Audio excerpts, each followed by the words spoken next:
함께 나누실 성경 말씀 열왕기상 11장 9절에서 13절의 말씀입니다. 제가 이제 여러분의 안절을 힘내시겠습니다.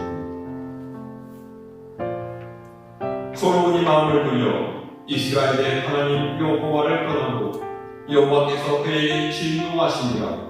여호와께서 일찍이 2번이나 그에게 나타나시고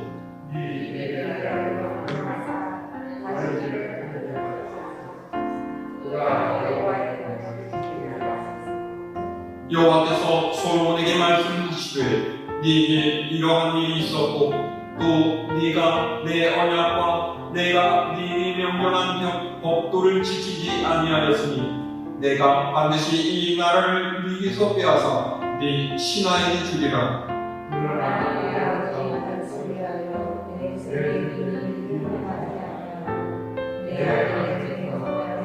함께합니다. 오직 내가 이 나라를 다 빼앗지 아니하고 내 종파일과 내가 택한 예루살렘을 위하여 한 지파를 네 아들에게 주리라 하셨더라. 아멘. 할렐루야.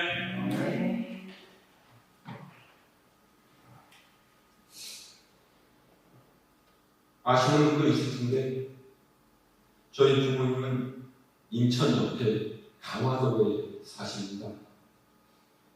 독일에서 선교사 임기를 마치고 난 후에 은퇴하셔 갖고서 강화도에서 지내십니다. 오가의 거리가 만만치 않은지만 1년에 한 2번 명절 때나 겨우 찾아옵니다. 한참 전에요. 여름 휴가를 받아서 강화도에 계신 부모님을 뵈러 갔었어요. 근데 가보니까 예전에 못 보던 개 한 마리가 있더라고요. 이름이 복실이에요. 개가 낯선 저를 보고서 막 짖어대니까 어머니께서 개한테 짖지 말라고 하시는 말씀이 복실아, 짖지 마. 오빠야. 그러시더라고요. 아이 참,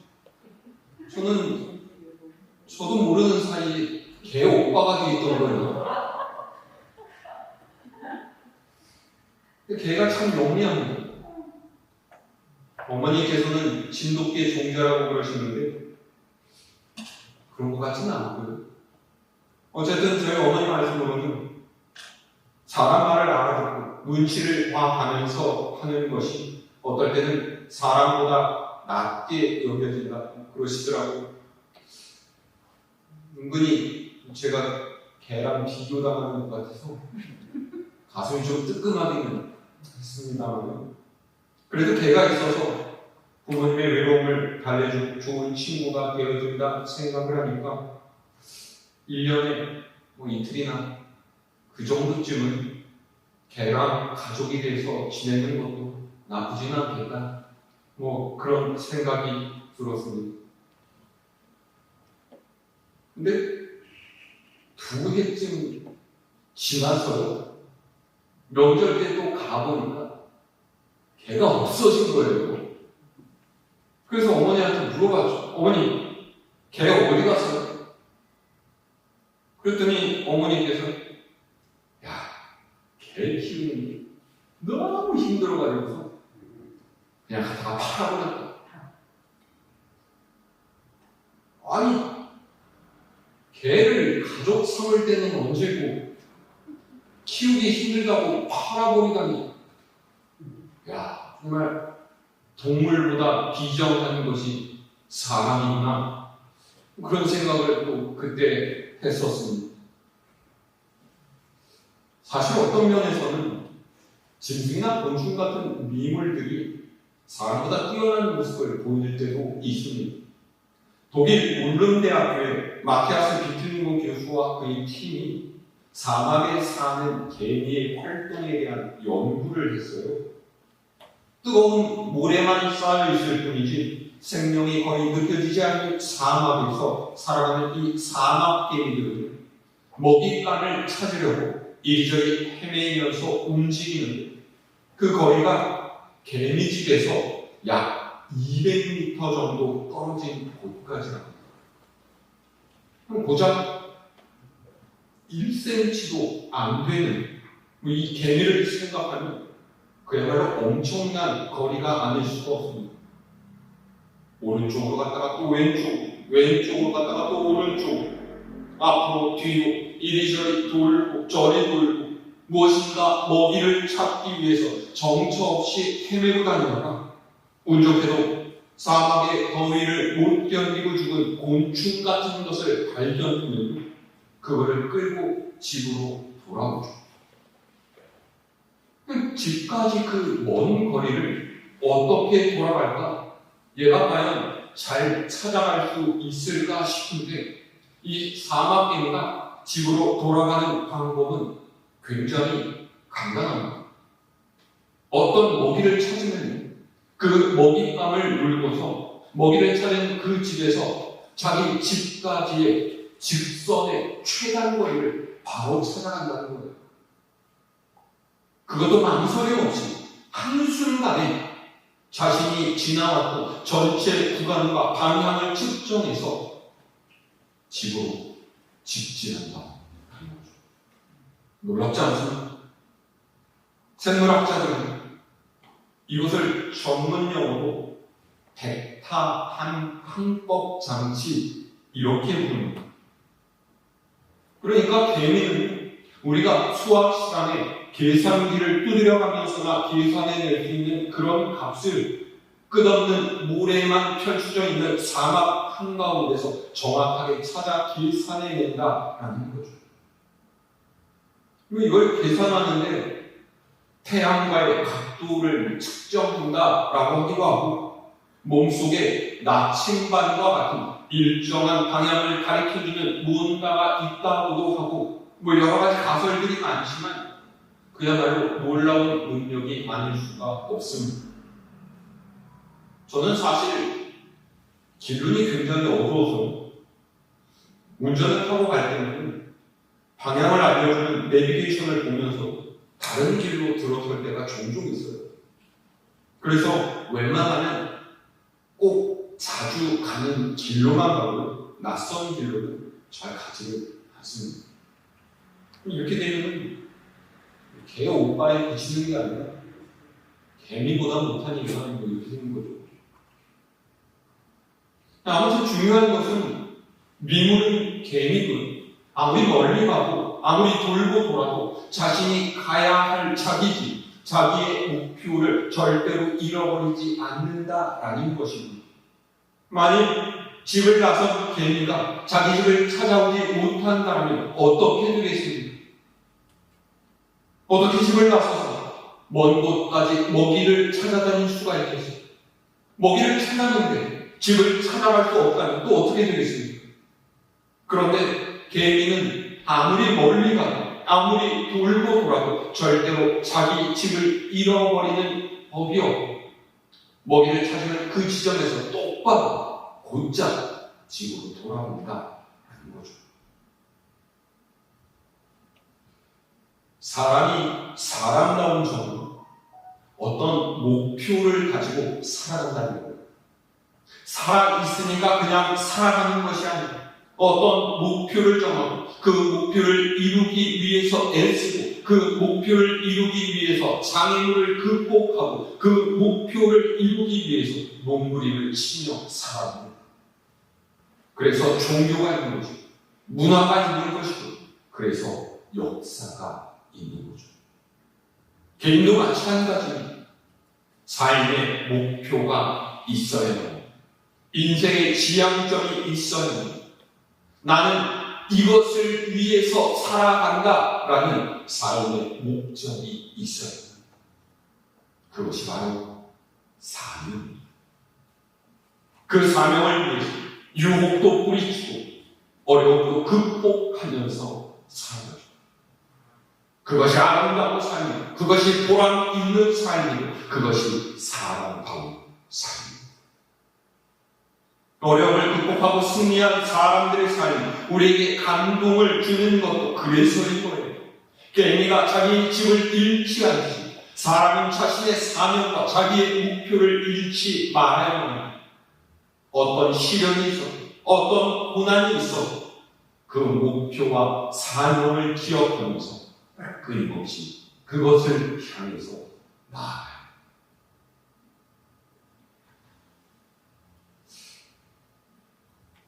이런 이야기를 들었으면 어떤 사람이 죽었어요. 자녀들이 아버지 장례를 마치고서 그 무덤에다가 묘비를 세우려고 했습니다. 그래서 비문을 쓰는 사람한테 가서 아버지 묘비를 세우려고 했는데 좀 좋은 글을 써달라 부탁을 했습니다. 비문을 쓰는 사람이 물었어요. 그러면 돌아가신 아버님이 생전에 사회를 위해서 무슨 일을 했습니까? 사실 사회를 위해서는 특별히 한 일이 없습니다. 그러면은 이웃을 위해서는 무슨 선한 일을 한 게 있습니까?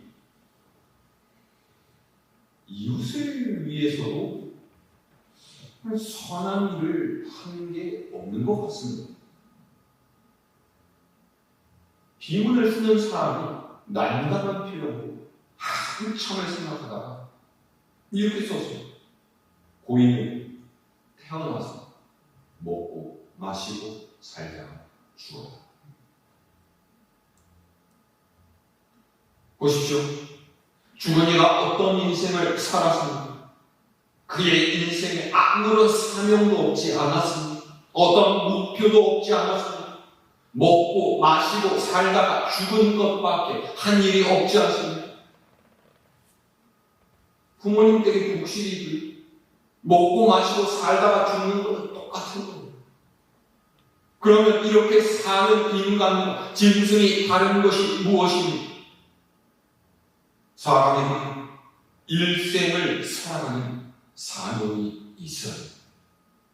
나는 이것을 위해서 산다라고 분명한 삶의 목표가 있어야 합니다. 그리고 그 사명을 버리지 말아야 합니다. 개미가 아무리 멀리 가고 아무리 돌고 돌아도 자기의 집을 잃지 않는 것처럼 자기의 사명과 자기의 목표를 가지고 어떤 시련과 고난 속에서도 그것을 향해서 살아가요. 오늘 우리가 읽은 열왕기상 말씀은 솔로몬 왕의 말년에 대한 기록이에요. 여러분 이미 아시다시피 솔로몬은 다윗 왕이 지나 우리아의 아내 밧세바와 스캔들을 일으키고서 나중에 그녀로부터 얻은 아들이죠. 다윗은 그의 말년에 여러 아들들 중에 솔로몬을 그의 후계자로 지명했습니다. 솔로몬은 다윗 왕을 이어서 이스라엘의 세 번째 왕이 되었습니다. 왕이 된 솔로몬은 기브온 산당에 가서 하나님께 1000번제를 드릴 만큼 하나님을 향한 열심이 있었습니다. 하나님께서 그런 솔로몬을 기특하게 여기시고 말씀하셨죠. 내가 네게 무엇을 해주면 좋겠는가? 내게 말해봐. 하나님께서 솔로몬이 구하는 것을 주시겠다라는 것이었죠. 그러자 솔로몬이 그랬잖아요. 누가 주의 이 많은 백성을 재판할 수 있사오니 듣는 마음 종에게 주사 주의 백성을 재판하여 선악을 분별하게 하옵소서. 솔로몬이 이렇게 말하니까 하나님께서는 그 대답을 흡족하게 여기시면서 그에게 지혜와 더불어 부귀, 영화, 장수도 허락하여 주셨습니다. 이스라엘 백성들은 솔로몬 왕이 재판할 때 하나님께서 주신 지혜로 공정하게 판단한다라는 것을 알고 왕을 두려워했다. 열왕기상 4장 32절에서 34절은 솔로몬 왕에 대해서 이렇게 기록을 합니다. 그가 잠언 3000가지를 말하였고 그의 노래는 1005편이며 그가 또 초목에 대하여 말하고 레바논의 백향목으로부터 담에 나는 우술초까지 하고 그가 또 짐승과 새와 기어다니는 것과 물고기에 대하여 말하면서 사람들이 솔로몬의 지혜를 들으러 왔으니 이는 그의 지혜의 소문을 들은 천하 모든 왕들이 보낸 자들이더라 하며 또 솔로몬 왕은 하나님께서 주신 부귀 영화도 누려주고 열왕기상 10장 21절에서 23절 말씀 이렇게 기록되어 있습니다. 솔로몬 왕이 마시는 그릇은 다 금이요 레바논 나무 궁의 그릇들도 다 정금이나 은 기물이 없으니 솔로몬의 시대에 은을 귀히 여기지 아니하며 왕이 바다에 다시스 배들을 두어 히람의 배와 함께 있게 하고 그 다시스 배로 3년에 한 번씩 금과 은과 상아와 원숭이와 공작을 실어 왔으니까 솔로몬 왕의 재산과 지혜가 세상의 그 어느 왕보다 큰지라 하며 이런 솔로몬은 아버지 다윗의 유언을 따라서 예루살렘에 처음 성전을 지어서 하나님께 드리는 거죠. 이때까지 솔로몬은 왕이 된 그가 해야 할 일, 그가 이루어야 할 것이, 그러니까 그의 사명이 무엇인지를 잘 알고 있었어요. 그러기에 그는 하나님께 선과 악을 분별할 수 있는 지혜를 받는 거예요. 그 지혜로 공정한 재판을 해서 하나님께서 주신 부귀 영화, 부강한 나라를 이루기도 했습니다. 그런데 문제는 그의 말년에 그의 사명을 잃어버리고 만 거예요. 그의 목표를 잃어버리고 만 것입니다. 선악을 분별하는 지혜도 잃어버렸습니다. 하나님을 향한 열심도 잃어버렸습니다. 그가 하나님께 지어 바쳐 예루살렘 성전에 오지 않았습니다. 솔로몬은 그렇게 변합니다. 왕이 된 그가 행해야 할 사명도 그가 가야 할 목표도 잃어버렸습니다. 오늘 우리가 읽은 말씀 전에 6절부터 8절의 말씀입니다. 변한 솔로몬의 모습을 잘 드러내주고 있습니다. 자, 우리 함께 읽어볼까요? 열왕기상 11장 6절에서 8절의 말씀입니다. 시작. 솔로몬이 여호와의 눈앞에서 악을 행하여 그의 아버지 다윗이 여호와를 온전히 다른 같이 따르지 아니하고 모압에 가증한 그곳을 위하여 예루살렘 앞산에 산당을 지었고 또 암몬 자손의 가증한 몰록을 위하여 그와 같이 하였으니 그가 또 그의 이방 여인들을 위하여 다 그와 같이 한지라 그들이 자기의 신들에게 분양하며 제사하였더라. 아멘. 솔로몬의 말년이 이랬습니다. 그는 사명, 목표도 잃어버렸습니다. 하나님을 향한 열심도 잃어버렸고 하나님의 말씀에 순종하지도 않았습니다. 그는 오로지 외국인 아내들의 말만으로 그들이 하자고 하는 대로만 어리석은 왕이 되고 솔로몬 왕이 죽은 후에 이스라엘은 남과 북으로 나뉘어졌고 북이스라엘은 주전 721년에 아시리아에 그리고 남유다는 주전 586년 바벨론에게 멸망당하고 있습니다. 중요한 것은 솔로몬의 말년에 그의 목표를 잃어버렸다라는 것입니다. 그의 사명을 잃어버린 것입니다. 젊어서 지혜를 구하고 하나님께 칭찬받던 그가 나이가 들어서 하나님을 떠나고 하나님의 말씀에도 순종하지 않는 사람이 되고 맙니다. 일천 번제를 드리기도 하고 예루살렘 성전을 지어서 하나님께 바치기도 했던 그가 말년에는 이방신 그무스를 섬기고 몰렉을 섬기는 어리석은 왕이 됩니다. 목표를 잃었기 때문에, 사명을 잃었기 때문에 결국 솔로몬은 남북을 분단시켜 남과 북이 멸망할 수밖에 없도록 만들었습니다.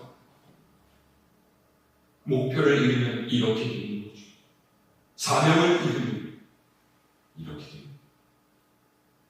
그는 자신의 신세를 불행하게 만들었을 뿐만 아니라 나라로 멸망으로 몰고 갔습니다.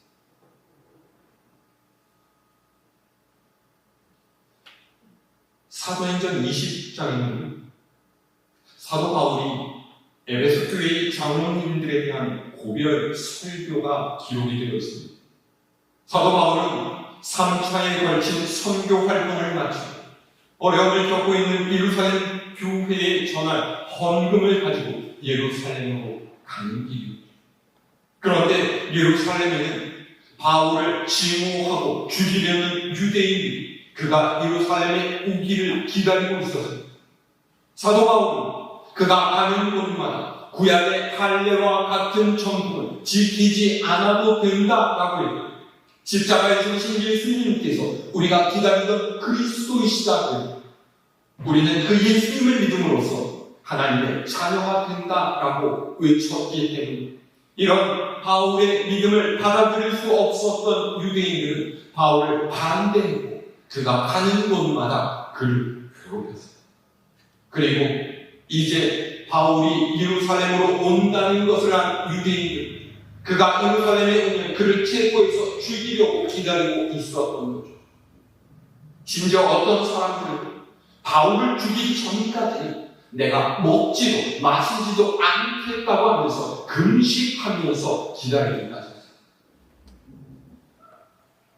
그래서 사도 바울을 사랑하고 아끼는 사람들, 바울이 예루살렘으로 가는 것을 많이 했습니다. 당연하지 않았겠어요? 일부러 죽으러 갈 필요가 있었겠습니다. 다른 사람을 보내든지 상황이 이렇다고 이유를 대면서 나중에 가도 되었을지 모릅니다. 그런데 사도 바울은 그의 뜻을 굽히지 않았어요. 그는 그것이 자기의 길이라고 했습니다. 그것이 자기의 사명이라고 믿었습니다. 그것이 자기가 가야 할 목표라고 생각했습니다. 설령 체포되고 감옥에 갇히고 죽는 한이 있더라도 그것이 자신이 가야 할 길, 사명의 목표라고 믿었습니다. 바울은 밀레도에 이르러서 에베소로 사람을 보내어서 에베소 교회 장로님들을 보냈습니다. 에베소 교회는 바울이 가장 오랫동안 사역한 교회요, 끈끈한 정으로 얽힌 사이였죠. 그들이 모인 자리에는 다시는 서로 만나지 못할지 모른다라는 무거운 긴장감이 감돌았습니다. 그리고 사도 바울은 에베소 교회 장로님들을 향해서 이렇게 이야기합니다. 자, 우리 신약 성경 찾아서 읽어볼까요? 사도행전 20장 22절에서 24절에 나옵니다. 함께 읽습니다. 시작. 보라, 이제 나는 성령에 대여 예루살렘으로 가는데 거기서 무슨 일을 당할지 알지 못하노라. 오직 성령이 각 성에서 내게 증언하여 결박과 환난이 나를 기다린다 하시나 내가 달려갈 길과 주 예수께 받은 사명 곧 하나님의 은혜의 복음을 증언하는 일을 마치려 하거든 나의 생명조차 조금도 귀한 것으로 여기지 아니하노라.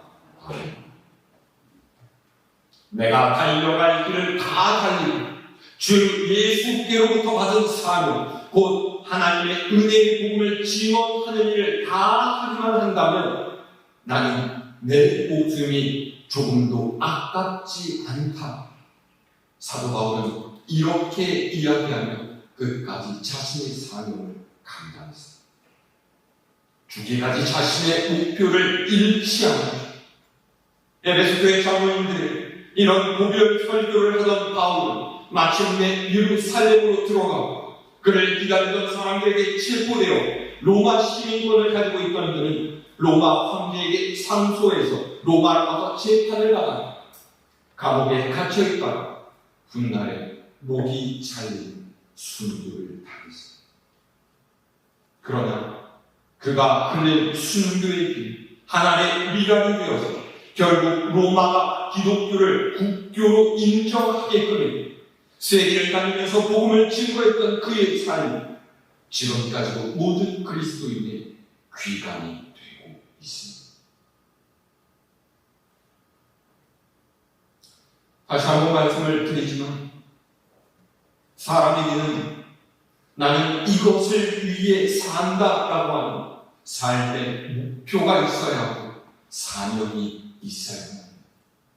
미물인 개미가 집을 떠나 아무리 멀리 가고 아무리 돌고 돌아도 집을 잃지 않고 찾아오는 거죠. 우리도 내가 가야 할 목표가 있고 사명이 있어야 합니다. 그리고 그 사명을 잃어버리지 말고 끝까지 지켜가야 합니다. 잘 출발했던 솔로몬, 인생의 말년에 자기의 사명을 잃어버렸습니다. 하나님께서 주신 지혜도 잃어버렸고 선악을 분별하지 못하고 그를 높여주신 하나님마저 버리고, 그러나 사도 바울은 끝까지 자신의 목표를 잃지 않고 달려왔습니다. 사람들에게 체포돼 감옥에 갇히고 목이 잘려 순교를 당하기까지 그는 자신의 사명을 잃지 않고 달려왔습니다. 그리고 오늘날 우리는 사도 바울을 가장 위대했던 믿음의 선진 중에 한 명으로 손꼽기를 주저하지 않습니다. 오늘 우리가 갖고 있는 인생은 누구의 삶과 닮아 있습니다. 나는 우리의 삶이 어떤 모습이 되어야 하겠습니까? 우리 또한 하나님께서 우리에게 주신 삶, 그 사명이 크든지 작든지 내게 주신 삶, 내게 주신 삶의 목표를 끝까지 잃지 않고 살아가야 할 줄로 믿습니다. 사명으로 사는 인생은 아름답습니다. 우리 모두가 하나님의 계획 속에서 소중하게 쓰임을 받고 삶의 모습으로 하나님께 영광을 돌리면서 기쁨을 드리는 인생으로 살아갈 수 있기를 우리 주님의 이름으로 축원합니다.